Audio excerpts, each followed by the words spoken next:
నమస్కారం వార్తలకు స్వాగతం. ముందుగా ముఖ్యాంశాలు.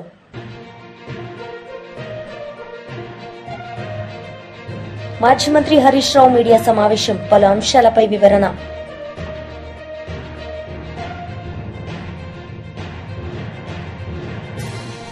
లిడ్ క్యాప్ చైర్మన్ పిల్లి మాణిక్యరావు మీడియా సమావేశం, పలు అంశాలపై వివరణ.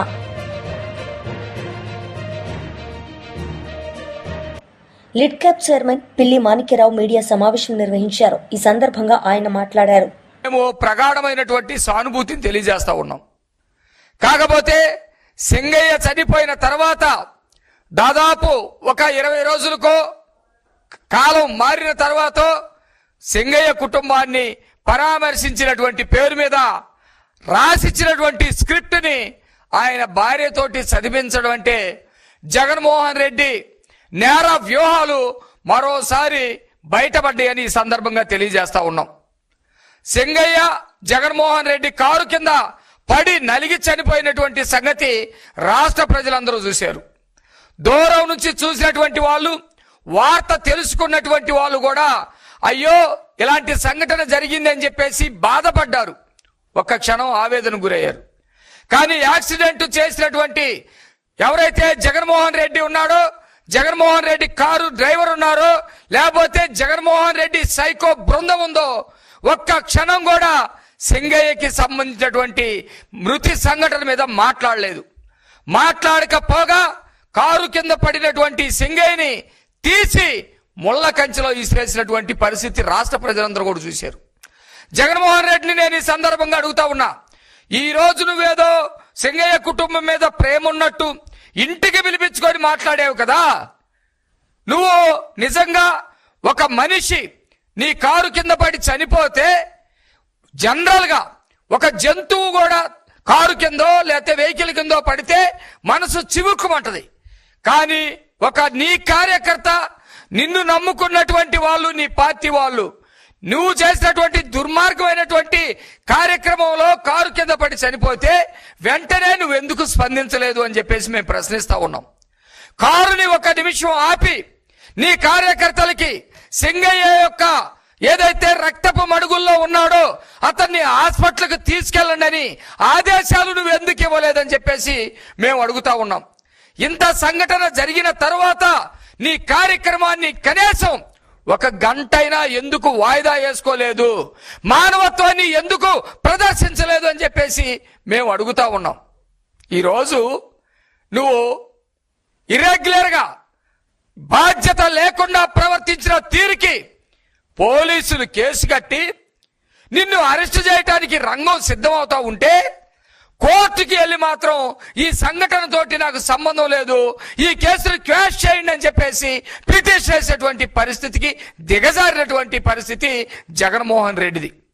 ఈరోజు సింగయ్య భార్యతోటి ప్రెస్ మీట్ పెట్టించి, నేను ఇందాక చెప్పాను కదా, నేర రచయితలు తన పత్రిక దగ్గర తన టీవీలో ఉన్నటువంటి వాళ్ళు అతనికి రెగ్యులర్ గా రాసిచ్చేటువంటి వాళ్ళ చేత రాయించారు. ఆ మాట్లాడుతుంది, లోకేష్ గారు మనుషులను పంపించారు మా దగ్గరికి అని. లోకేష్ గారు మనుషులను పంపిస్తే తప్పేంటి? జగన్మోహన్ రెడ్డి నీకు అర్థం కాదా? ఒక ప్రభుత్వంలో ఉన్నటువంటి మంత్రి స్థానంలో లోకేష్ గారు ఉన్నారు, ఒక మానవత్వం ఉన్నటువంటి నాయకుడుగా లోకేష్ గారు ఉన్నారు. ఎన్నికలప్పుడు మాత్రమే మేము ఎన్నికలు చూస్తాం, రాజకీయాలు చూస్తాం.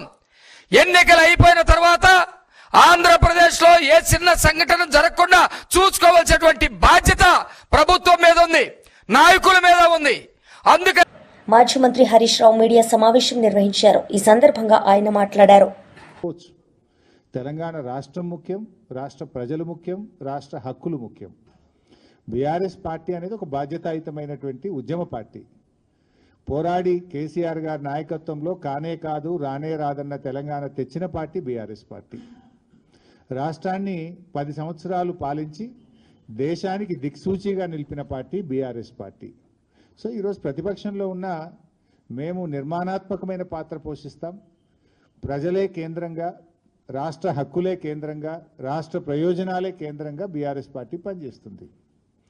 దురదృష్టం ఏంటంటే బాధ్యతాయుతమైన పదవిలో ఉన్న రేవంత్ రెడ్డి ప్రజలు, రాష్ట్రము, రాష్ట్ర హక్కులు కేంద్రంగా కాకుండా రాజకీయాలు కేంద్రంగా బురద జల్లడమే లక్ష్యంగా ఆయన మాట్లాడుతూ ఉన్నారు. So I appeal to the media, kindly ఎవరు మాట్లాడినా కూడా అవాస్తవాలు ఉంటే మీ దగ్గర ఆధారాలు ఉంటాయి, మీకు అన్నీ తెలిసి ఉంటాయి, క్రాస్ చెక్ చేసి వార్తలు ప్రసారం చేయాలని, వార్తలు రాయాలని, నిజాలు ప్రజలకు అందించే విధానానికి మీ వంతు సహకారం ఉండాలని ఐ అపీల్. సరే, let's come to the subject. ముఖ్యంగా నిన్న కాంగ్రెస్ పార్టీ, ఇప్పుడు అది కూడా ఒకటి ఆలోచించాల్సిన అవసరం ఉంది. మీరు పెట్టింది ప్రగతి భవన్లో ప్రజెంటేషన్, ఇచ్చింది అధికారిక హోదాలో. ఓన్లీ కాంగ్రెస్ ఎమ్మెల్యేనే పిలుచుకుంటారా? దాన్ని అందరిని పిలవాలి కదా. If it is the official presentation, why not to all? Gandhi భవన్లో పెట్టుకోలే కదా మీరు. అక్కడ ప్రజెంటేషన్ ఇచ్చింది ఆఫీసర్లు, ఇరిగేషన్ డిపార్ట్మెంట్ ఆఫీసర్లు, సచివాలయం నుంచి వచ్చిన అధికారులు. దాన్ని అందరినీ పిలిస్తే ఇంకా వాస్తవాలు బయటకు వస్తాయి కదా. సో నిన్నటి పవర్ పాయింట్ ప్రజెంటేషను అది హైదరాబాద్లో ఇచ్చినట్లేదు, అమరావతిలో ఇచ్చినట్టు ఉంది. ఆ పీపీటీ చూసిన వాళ్ళకి ఏమనిపిస్తుంది అంటే, ఇది తెలంగాణ ప్రభుత్వం తయారు చేసిందా లేక చంద్రబాబు నాయుడు గారు తయారు చేసి అమరావతికి వెళ్ళి నాకు పంపిండా అనేటువంటి అనుమానం మాత్రం ఎవరికైనా కలుగుతుంది. ఇలా బనకచెర్లను ఆపాలనే చిత్తశుద్ధి మీకుంటే మీరు చూపాల్సింది ఏంటిది? ఆంధ్రప్రదేశ్ ప్రభుత్వం, చంద్రబాబు నాయుడు గారు కేంద్రానికి రాసిన లేఖలు, జలవనరుల శాఖకు రాసిన లేఖలు, బనకచెర్లను ఆయన ఏ రకంగా ముందుకు తీసుకుపోతున్నాడో చూపించాలి. అది చూపించిందా మీరు? దాని గురించి ఎక్కడా ప్రస్తావన లేదు. చంద్రబాబు గారు బనకచెర్ల మీద కేంద్రానికి రాసిన లేఖలు కానీ, ఆయన మాట్లాడిన మాటలు కానీ నీ పవర్ పాయింట్ ప్రజెంటేషన్లో ఎక్కడ నువ్వు చూపలేదు, దానికి స్థానం దొరకలేదు. ఇప్పుడు కాళేశ్వరం ప్రాజెక్టును అడ్డుకున్నాడు చంద్రబాబు నాయుడు, పాలమూరు ఎత్తిపోతల పథకాన్ని, దిండి ఎత్తిపోతల పథకాన్ని, తుమ్మిళ్ళ లిఫ్టును, భక్తరామదాస్ లిఫ్టును, ఎన్నో తెలంగాణ ప్రాజెక్టులను నేను అడ్డుకున్నాడు. దానికి ఎందుకు నీ పీపీటీలో చూపించలేదు? ఆంధ్రప్రదేశ్ ప్రభుత్వము మన తెలంగాణ ప్రయోజనాల్ని ఎలా దెబ్బగొట్టిందో ఒక్క ముక్కనన్నా చూపించినావని నన్ను. అంటే బనకచెర్ల గట్టే బాబేమో రేవంత్ రెడ్డికి బంగారమో లెక్క కనబడుతుండ్రు. బనకచెర్లను ఆపాలని పోరాటం చేస్తున్న బీఆర్ఎస్ పార్టీ ఏమో ఈయనకు సచినపాము లెక్క కనబడుతుంది. మరి సచినపామే అయితే ఎందుకు కళలు కూడా బీఆర్ఎస్ పార్టీని కలవరిస్తున్నావు? అసలు నువ్వు ఉపన్యాసం ఇస్తే కేసీఆర్ పేరెత్తకుండా, బీఆర్ఎస్ గురించి మాట్లాడకుండా ఏదైనా ఒక ఉపన్యాసం మాట్లాడతావా నువ్వు? అసలు నీకు నిద్రలో లేపితే కూడా బీఆర్ఎస్ యాదికి వస్తుంది, గులాబీ జెండానే కనబడుతుంది నీకు. ఇప్పుడు నీ పార్టీ, కాంగ్రెస్ పార్టీ కేంద్రంలో 11.5 సంవత్సరాల నుంచి ఇలా అధికారంలో దూరంగా ఉంది. అనేక రాష్ట్రాల్లో కాంగ్రెస్ పార్టీ అధికారం కోల్పోయింది. ఈ దేశంలో అనేక శాసనసభల్లో కాంగ్రెస్ పార్టీ ఒక్క ఎమ్మెల్యే సీటు కూడా గెలవలేదు. మరి ఇలా కొన్ని రాష్ట్రాల్లో కాంగ్రెస్ పార్టీ ఒక్క ఎంపీ సీటు కూడా గెలవలేదు. అంత మాత్రాన నీ కాంగ్రెస్ పార్టీ చచ్చిన పామైందా? నేను అడుగుతా ఉన్నా. నువ్వు పిసిసి అధ్యక్షుడిగా ఉన్నప్పుడు ఈ రాష్ట్రంలో ఉప ఎన్నికలు జరిగితే నీ అధ్యక్షతన జరిగిన ఎన్నికల్లో కాంగ్రెస్ పార్టీ డిపాజిట్ గల్లంత అయింది. అప్పుడు కాంగ్రెస్ పార్టీ చచ్చిన పామైందా? ఈ చచ్చిన పాము లాంటి చౌకబారు ముచ్చట్లు మాకు చెప్పకు. నీ రాహుల్ గాంధీ. మాజీ మంత్రి, state doctors wing president doctor Seediri Appalaraju media సమావేశం నిర్వహించారు.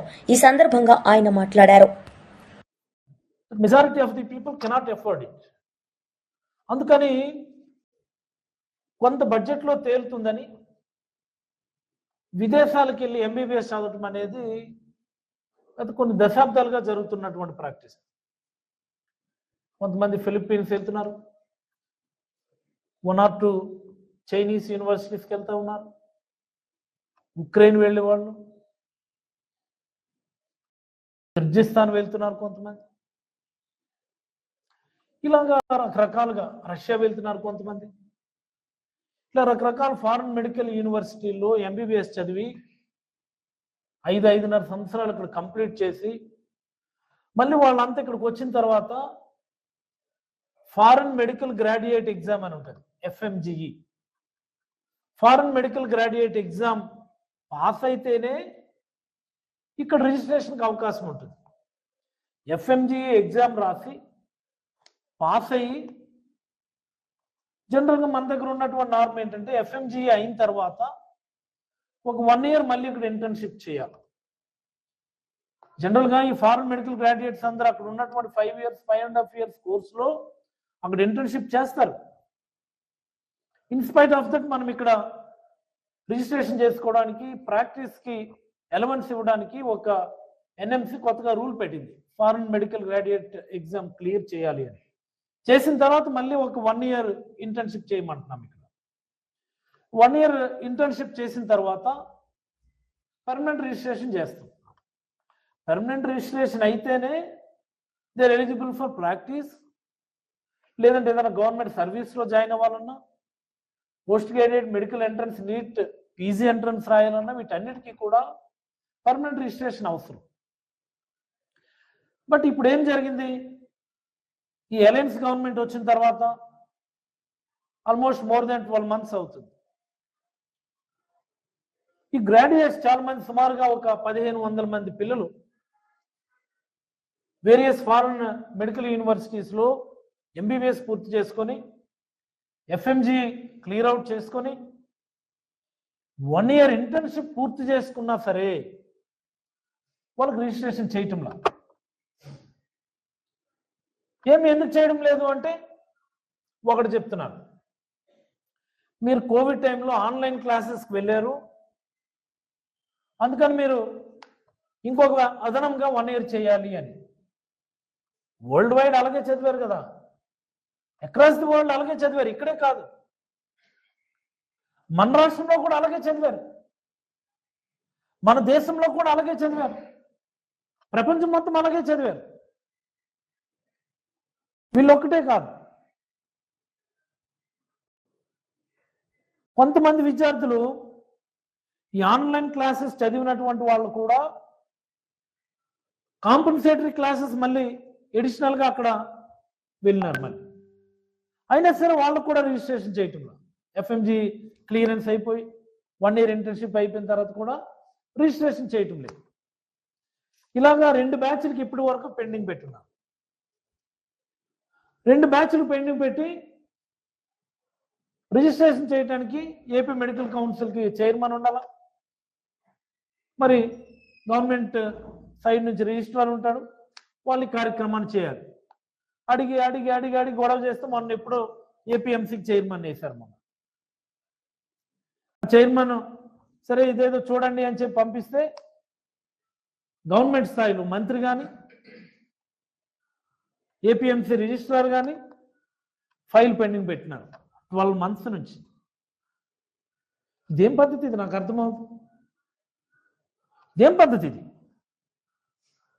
ఇదేనా మొదటిసారి ఫారెన్ మెడికల్ గ్రాడ్యుయేట్స్ మన దగ్గర రిజిస్ట్రేషన్ చేసుకోవడం? This is not the first time, it's a quite useful practice. ఎందుకంటే ఇక్కడ మనకి అవసరమైన మెడికల్ సీట్స్ లేవు కాబట్టి. ప్రైవేట్ మెడికల్ కాలేజీలో చదువుకోవడం ఎఫర్ట్ చేసుకోలేరు కాబట్టి ఫారెన్ చదువుకొని వస్తున్నారు. మరి వాళ్ళకి నెసెసరీ ట్రైనింగ్ ఉందో లేదని చెప్పి మనం ఇక్కడ ఇంటర్న్షిప్ 1 year చేయిస్తున్నాం. మనం రీసెర్చ్ చేయడానికి పోయికాలం నాకు అర్థం కాదు. గవర్నమెంట్ అలా గట్టి పెట్టున్నది, ఎవరిని అడగాలో వాళ్ళకి తెలియదు. ధర్నా కూర్చున్నారు వాళ్ళు గత 36 గంటలుగా. బీజేపీ లీడర్ కోసం వెంకటేశ్వర్లు మీడియా సమావేశం నిర్వహించారు. ఈ సందర్భంగా ఆయన మాట్లాడారు. పెట్టాలని చెప్పేసి భారతీయ జనతా పార్టీగా డిమాండ్ చేస్తా ఉన్నాం.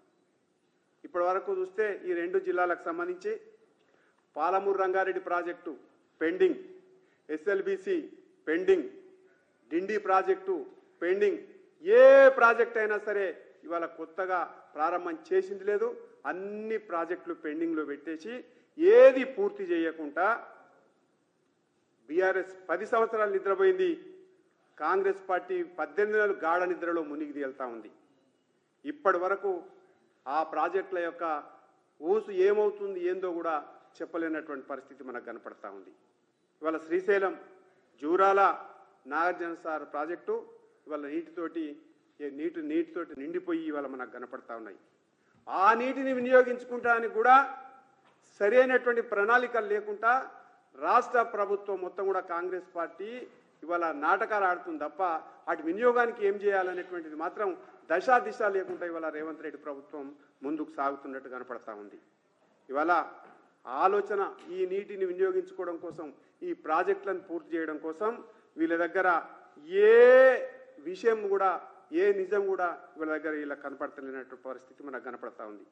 ఇవాళ నిన్న మొన్న మనకు కనపడుతుంది, జూరాల ప్రాజెక్టు గేట్లు తుప్పుపట్టిపోయినాయి. వాటిని కూడా మరమ్మతులు చేయాలన్నటువంటి దీనస్థితిలో కాంగ్రెస్ పార్టీ, ఇవాళ కాంగ్రెస్ ప్రభుత్వం ఇవాళ మనకు తెలంగాణలో రాజ్యం వెళ్తున్నటువంటి విషయం మనకు కనపడతా ఉంది. అదే రకంగా ఇంతకుముందుకే చెప్పిన నల్లగొండ, పాలమూరు జిల్లాలకు సంబంధించి 5 మంత్రులు, స్వయాన ముఖ్యమంత్రి ఉన్నాడు, నీటిపారుదల శాఖ మంత్రి ఉన్నాడు. అయినా కానీ ఇక్కడ ప్రజలు నీళ్ళ కోసం ఇవాళ తిప్పల పడాల్సినటువంటి పరిస్థితి మనకు కనపడతా ఉంది. ఇవాళ తెలంగాణలో ఒక్క నీటి ప్రాజెక్టును కూడా పూర్తి చేయలేనటువంటి పార్టీలు ఇప్పుడు కేంద్రాన్ని అడ్డగోలుగా విమర్శించడం ఏదైతుందో ఇది తెలివి తక్కువతనానికి నిదర్శనంగా మనం భావించాల్సినటువంటి ఉంటుంది. తర్వాత కేసీఆర్, రేవంత్ రెడ్డి నీటి వినియోగంలో, ప్రాజెక్టుల విషయంలో కూడబలుక్కొని తెలంగాణకు ద్రోహం చేస్తూ ఉంటారు. ఇవాళ 10 మంది ఎమ్మెల్యేలు టీఆర్ఎస్ నుంచి, బీఆర్ఎస్ నుంచి కాంగ్రెస్ పార్టీలో చేర్చుకున్నారా, చేర్చుకోలేదా అనేది స్పష్టంగా ఇవాళ కనబడతలేదు. ఒక ఆయన ఓ రోజు కాంగ్రెస్ పార్టీ కండువా కప్పుకుంటాడు, మళ్ళీ తెల్లారి బీఆర్ఎస్ పార్టీ కండువా కప్పుకుంటుంటాడు. అసలు వాళ్ళు ఏ పార్టీలో ఉన్నారో ఇవాళ చెప్పలేనటువంటి దుర్మార్గమైన స్థితిలో తెలంగాణ ఉంది. అంటే దీని అర్థం ఏంటంటే 10 మంది ఎమ్మెల్యేలు ఈ పార్టీలు ఉంటుంది, ఆ పార్టీలు ఉంటుంది, మేమిద్దరం ఒకటే కదా అనే రకంగా ఇవాళ కాంగ్రెస్, బీఆర్ఎస్ దోబూసలాట ఆడుతున్నటువంటి పరిస్థితి మనకు కనపడతా ఉంది. అసలు బీజేపీ ఎవరికి అనుకూలమో, ఎవరికి వ్యతిరేకమో, ఎక్కడ వివక్ష చూపుతుందో చెప్పాల్సినటువంటి విషయం స్పష్టంగా అడుగుతా ఉన్నాం. మేము ఎవరికి వ్యతిరేకం కాదు, ఎవరికి అనుకూలం కాదు. శాస్త్రీయంగా కేంద్ర ప్రభుత్వం ఏది చేయాలనో అదే చేస్తుంది. ఎవరికో భయపడి ఎవరో మావాడో మీవాడో అనేటువంటి వివక్ష ఎప్పుడు చూసేటువంటిది నరేంద్ర మోడీ గారి ప్రభుత్వం కాదనేటువంటి విషయం స్పష్టంగా చెప్తా ఉన్నాం. ఇవాళ చంద్రబాబు మావోడనో, కేసీఆర్ పీకిండనో, రేవంత్ రెడ్డి ఏకిండనో భయపడేటువంటి ప్రభుత్వం కేంద్ర ప్రభుత్వం, కేంద్ర బీజేపీ కాదనేటువంటి విషయం స్పష్టంగా చెప్తా ఉన్నాం. అసలు ఒకడు అంటాడు నదులకు నేను నడకలు లేపిన అంటుంటాడు, ఇంకొకడేమో ఓ నది లేకపోతే దేవాదుల ఏ బేసిన్లో ఉందో అడుగుతూ ఉంటాడు పక్కోని. ఈ రకంగా నదులకు నడకలేపినోడు ఎటు పోయిండో, ఏ బేసిన్లో ఉన్నదన్నాడు ఒకడు ముఖ్యమంత్రి అవుతాడు. వీళ్ళ మమ్మల్ని విమర్శించేది. నదులకు నడకనేపినైనా కాళేశ్వరం ప్రాజెక్టులో కొట్టుకుపోయిండు. దేవాదుల ప్రాజెక్టు ఏ బేసిన్లో ఉన్నాడు ముఖ్యమంత్రి అయ్యి ఇప్పుడు నా పదవి ఎప్పుడు పోతుందో ఏమో అనేటువంటిది దిశలో ఇవాళ అటు ఇటు ఊగిస్తలాడుతూ ఉండు. ఈ రకంగా ఇష్టానుసారంగా ఒక్కొక్కడు ఒక్క తీరుగా వాగుతూ ఉంటాడు కేంద్ర ప్రభుత్వం మీద, మోడీ గారి మీద, కిషన్ రెడ్డి గారి మీద. నువ్వేం మాట్లాడుతున్నారో మీరేందో స్పష్టంగా తెలంగాణ ప్రజలకు చెప్పాల్సినటువంటి అవసరం ఉంది. అసలు మీకు ఏం పొలిట్ బ్యూరో సభ్యులు వర్లరామయ్య మీడియా సమావేశం నిర్వహించారు. ఈ సందర్భంగా ఆయన మాట్లాడారు. కారు ఓనర్గా, కారు ఎవరో అవ్వచ్చు ఓనర్గా మీరు అక్కడ కూర్చున్నారు, మీ నేతృత్వంలో నడుస్తుంది కారు, మీ డైరెక్షన్లో నడుస్తుంది కారు, మీరు ఎక్కడికి వెళ్ళమంటే వెళ్తాడు డ్రైవరు. ప్రమాదానికి గురైనప్పుడు మీకు బాధ్యత లేదా జగన్మోహన్ రెడ్డి గారు? కారులో కూర్చున్న పెద్ద మనిషిగా మీరు నాకేం తెలుసు డ్రైవర్ అంటారా? మీకు బాధ్యత లేదా అని చెప్పి నేను అడుగుతున్నాను. నేను మీ కళ్ళ ముందే ప్రమాదానికి గురైన వ్యక్తిని మీ కార్యకర్తల బరబరా ముళ్ళ పొదల్లోకి ఈడ్చి పడేస్తే మీకు మానవత్వం లేదా జగన్మోహన్ రెడ్డి గారు? ఆపండి, అంబులెన్స్ని పిలవండి, ప్రథమ చికిత్స ఆసుపత్రికి తీసుకెళ్దాం, మన కారులోనే తీసుకెళ్దాం పద అనాల్సిన బాధ్యత లేదా మీకు? నాకేం సంబంధం లేదు, డ్రైవర్ అంట. మీ వాళ్ళని ఎందుకు వారించలేదు? ముళ్ళ పొదల్లోకి లాగుతారంటే అట్లా ఉండండి, లేకపోతే వేరే కారులో తీసుకెళ్ళండి, పలానా హాస్పిటల్కి తీసుకెళ్ళండి. ప్రథమ చికిత్స చేయండి, అతను బాగు చేయండి అని చెప్పాల్సిన బాధ్యత లేదా? మీరు వెంటనే స్పందించి అతన్ని వెంటనే ప్రథమ చికిత్స అతనికి అందితే ఆసుపత్రికి తీసుకెళ్తే ఆ దళితుడు సింగయ్య అనే దళితుడు బతికుండేవాడు. ఇండైరెక్ట్ గా అతను ప్రాణాలు పోవటానికి, అతను చావుకు కారణం మీరు మిస్టర్ జగన్. దర్యాప్తు చేస్తే ఇవన్నీ బయటకు వస్తాయి. అతని మరణానికి ఎవరు కారకులు అనేది బయటకు వస్తుంది దర్యాప్తు చేస్తే. మీరు ఓనర్ తర్వాత ఓనర్ ఆ కారులో. కారు ఎవరు ఓనర్ అంటే ఎవరు? ఆయన కూడా ఒక ముద్దాయట ఏదో కేసులో. ఆయన కారు మీరు వాడుతున్నారు, టెంపరీగా మీరు వాడుతున్నారు, కానీ ఎవరు temporary owner of that car. Vicarious responsibility ఉన్నది మీకు కూడా. సమాధానం చెప్పాలి మీరు కూడా. బాధ్యత రాహిత్యంగా వ్యవహరించటం కరెక్ట్ కాదు. పైగా ఏంటి, యుద్ధానికి పోతున్నట్టు ఆయన పోలీసు ఆంగ్ల ఆదేశాలన్నీ ధిక్కరించి, పోలీసు సూచనలు ధిక్కరించి, పోలీసు చట్టాలు ధిక్కరించి ఒక యుద్ధానికి పోతున్న సమయంలో ఈ ప్రమాదం జరిగితే మీకు బాధ్యత లేదా జగన్మోహన్ రెడ్డి గారు? దర్యాప్తు ఆపాలని మీరు ఎందుకు కోరుకుంటున్నారని చెప్పాను. న్యాయస్థానాల మీద మీరు ఎందుకు ఒత్తిడి తెస్తున్నారు స్టే తీసుకురావాలని? పత్రికేయులారు ఇది గమనించాలి మీరు కూడా. దర్యాప్తు చేసుకోండి, నా తప్పేముంది అంటాం వేరు. అసలు దర్యాప్తే జరగకూడదు, ఇన్వెస్టిగేషన్ జరగకూడదు. జరిగితే కుట్రలు బయటకు వస్తాయనా, మీ పాత్ర బయటకు వస్తుందనా, అతను చావుకు మీరు కారకులు అవుతారని దర్యాప్తు సంస్థ బయటకు తీస్తుందనా? ఎందుకు మీరు న్యాయస్థానాల మీద ఒత్తిడి తెస్తున్నారు? పోలీసులు దర్యాప్తు చేస్తామంటే మీరెందుకు భయపడుతున్నారని చెప్పి కూడా నేను అడుగుతున్నా జగన్మోహన్ రెడ్డి గారు. 5 ఏళ్ళు ఈ రాష్ట్రానికి ముఖ్యమంత్రిగా చేసిన మీరు, ఒక రాజకీయ పార్టీని నడుపుతున్న మీరు నా మానవత్వాన్ని కోల్పోయినారు. ప్రమాదానికి గురైన వ్యక్తిని ఆసుపత్రికి పంపించాలన్న చిన్న ఇంగిత జ్ఞానాన్ని కోల్పోయినారు. ఆ కాన్సెప్ట్లోనే దర్యాప్తు జరుగుతుంటే మీరెందుకు అడ్డుపడుతున్నారు? న్యాయస్థానాల మీద మీరు పెద్ద పెద్ద అడ్వకేట్లను పెట్టుకొని ఎందుకు దర్యాప్తు ఆపాలి, స్టే కావాలని మీరు కోర్టుల మీద ఒత్తిడి తెస్తున్నారో నాకైతే అర్థం అవట్లేదు. అతనికి చిన్న ప్రథమ చికిత్స అందించాలన్న చిన్న లాజిక్ టెంపరీ ఓనర్గా, తాత్కాలిక ఓనర్గా మీరెందుకు మర్చిపోయారు జగన్మోహన్ రెడ్డి గారు అని చెప్పి నేను అడుగుతున్నా. న్యాయస్థానాలు కూడా పూర్వాపురాలు పూర్తిగా విచారించకుండా దర్యాప్తు జరపడానికి వీల్లేదు అని స్టే విధించడం కూడా చాలా బాధాకరంగా ఉంది, ఆశ్చర్యంగా ఉంది మాకు. మేము అడుగుతున్న చట్టబద్ధమా స్టే? దర్యాప్తు చేయటానికే వీల్లేదు. జగన్మోహన్ రెడ్డి గారి మీద, ఆ కారులో ఉన్న వాళ్ళ మీద ఆ దర్యాప్తు, అసలు ఆ కేసు. మాజీ ఎమ్మెల్యే గోపిరెడ్డి శ్రీనివాసరెడ్డి మీడియా సమావేశం నిర్వహించారు. ఈ సందర్భంగా ఆయన మాట్లాడారు. వైద్య విద్య పూర్తి చేయలేకపోతున్నారు మన రాష్ట్రంలో కానీ మన దేశంలో కానీ. వీళ్ళు పెడుతున్న నీట్ ఎగ్జామ్లో పూర్తిగా మార్కులు రాని వాళ్ళు, తక్కువగా వచ్చిన వాళ్ళు, వీళ్ళందరూ కూడా ఇతర దేశాలు, చాలా దేశాలు, చైనా కానీ, వాళ్ళ ఫిలిప్పైన్స్ కానీ, యుక్రెయిన్ కానీ, ఇలాంటి దేశాల్లో తమ పిల్లల్ని చదివించుకుంటున్నారు. ఎలా చదివించుకున్నారు? కోట్లు ఖర్చు పెట్టి చదివించుకుంటున్నారు. సుమారు లక్షలు కాదు, కోట్లు ఖర్చు అవుతుంది.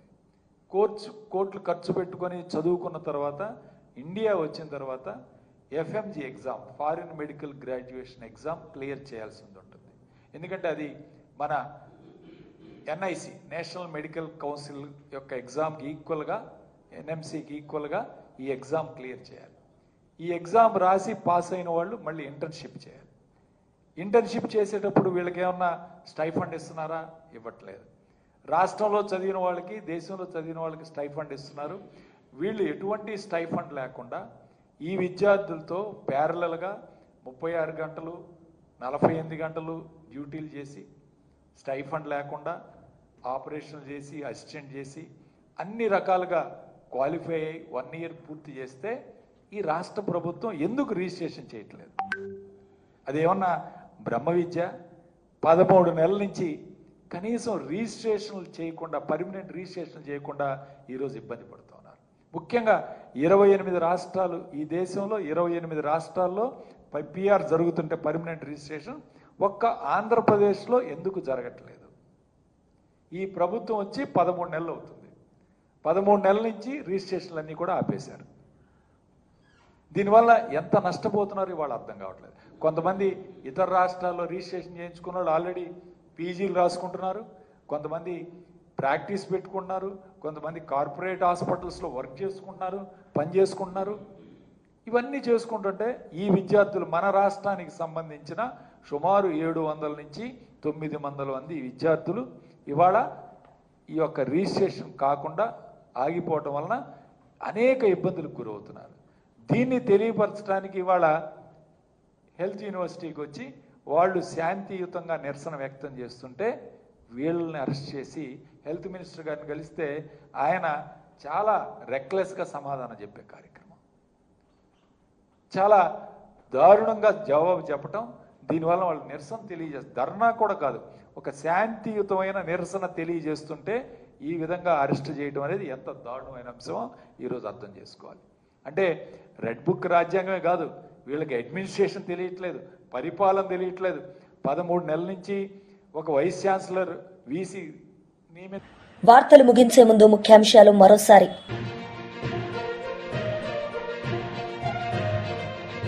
మాజీ మంత్రి హరీష్ రావు మీడియా సమావేశం, పలు అంశాలపై వివరణ.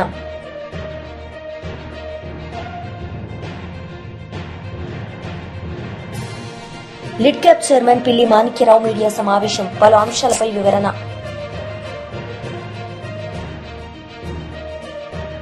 ఈ వార్తలు ఇంతటితో సమాప్తం. తిరిగి ప్రసారమయ్యే వార్తల్లో మళ్ళీ కలుద్దాం. అంతవరకు సెలవు. నమస్తే.